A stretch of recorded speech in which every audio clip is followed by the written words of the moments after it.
मस्त आपण चिकन बिर्याणी बनवणार आहोत चुलीवरती. त्यासाठी सगळं जे साहित्य आहे ना ते बाहेर घेऊन आलं इथे.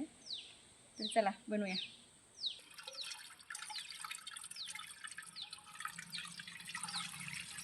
चांगलं आलं स्वच्छ. हां बनवून ठेवले. त्यांना कटिंग करायला बसवलं इथे. आणि इथं तिकडे बघा इथं चिकन शिजायला ठेवले. आता याची बिर्याणी बनवायची आपल्याला. मस्त जाळ पण लागलाय. तर इथे सगळा पसारा करून ठेवलाय. तर याचा जो फुल व्हिडिओ आहे ना तो मी माझ्या चॅनलवरती अपलोड केलेला आहे. नक्की एकदा जाऊन बघा. झाली का? हे बघा इथे मस्त बिर्याणी तयार झालेली आहे.